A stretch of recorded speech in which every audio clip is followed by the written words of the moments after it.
আপনারা জানেন যে আমাদের নির্বাচন ফেব্রুয়ারিতে অনুষ্ঠিত হতে যাচ্ছে। আমরা এখন পর্যন্ত নিশ্চিত রয়েছি যে প্রধান উপদেষ্টা সহ নির্বাচন কমিশন বদ্ধপরিকর এই নির্বাচনটি করার জন্য, এবং এই নির্বাচনটি বানচাল করার জন্য একটি দল অপচেষ্টা চালাচ্ছে। আমরা বিশ্বাস করি যে আমরা ঐক্যবদ্ধ থাকলে নির্বাচনটি বানচাল করা সম্ভব হবে না, এবং নির্বাচনটি হলে আমাদের স্ব এলাকায় যারা আমরা কাজ করছি, যারা আমরা মনোনয়ন প্রত্যাশী, এবং আমরা যারা বিগত দিনেও বাংলাদেশ জাতীয় দলের অধীনে যে সরকার ছিল সেই সরকারের অধীনে আমরা প্রচুর কাজ করেছি আমাদের এলাকায়। আমার এলাকা বকশীগঞ্জ এবং দেওয়ানগঞ্জ মিলে, এবং দুটি উপজেলার নদী ভাঙ্গনের যে অবস্থান রয়েছে সেই নদী ভাঙ্গনটি বন্ধ করার জন্য এবারের প্রতিশ্রুতি আমি দিয়েছি আমাদের জনগণকে। আমাদের এই সঙ্গেই জনাব তারেক রহমান যে বার্তাটি আমাদেরকে দিয়েছেন, জনগণের সঙ্গে থাকা, জনগণকে সাথে নিয়ে চলা, এবং একসঙ্গে চলে তাদের যে সুবিধা অসুবিধা যেগুলি আছে সেগুলি নিরীক্ষণ করে আমাদের সরকার যদি গঠন করতে পারি সেগুলির সমাধান করা। বিশেষ করে শিক্ষার প্রতি তিনি অত্যন্ত মনোযোগ সহকারে আমাদেরকে দেখতে বলেছেন।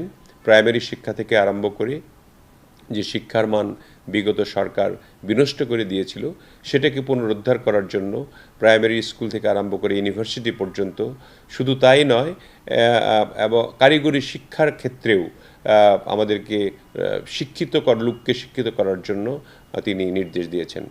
এবং তিনি আমাদের খুব ভালোভাবে বলেছেন যে আমরা ঐক্যবদ্ধ থাকলে পরে ইনশাল্লাহ বাংলাদেশ জাতীয়তাবাদী দল সরকার গঠন করবে, এবং সেই সরকারের মাধ্যমে বাংলাদেশের গণতন্ত্র ফিরে আসবে।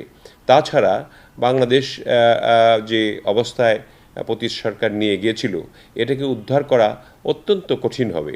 ঐক্যবদ্ধভাবে সবাই যদি কাজ করি আমরা, তাহলেই শুধুমাত্র সম্ভব এই দেশকে বাঁচানো। দল আছে যারা আমাদের সঙ্গেও ছিল অতীতে, তারা ইদানিং আমাদের বিভ্রান্ত করার জন্য, জনগণকে বিভ্রান্ত করার জন্য পিআর পদ্ধতি, আবার একটি দল প্রতীক নিয়ে নানান কাহিনী ইত্যাদি করে নির্বাচনটিকে পিছিয়ে দেওয়ার একটা ধান্দায় রয়েছে।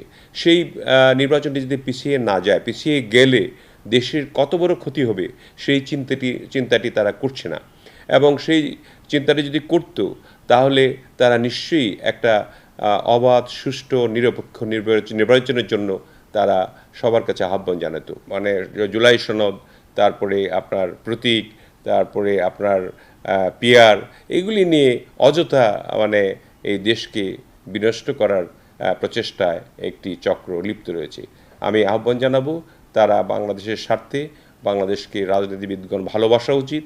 রাজনীতিবিদগণ সকলে মিলে আমরা একসঙ্গে কাজ করব, এবং ঐক্যবদ্ধতার সাথে রাজনৈতিকভাবে আমরা সব কিছু মোকাবেলা করব বাংলাদেশের বিরুদ্ধে যা আসবে।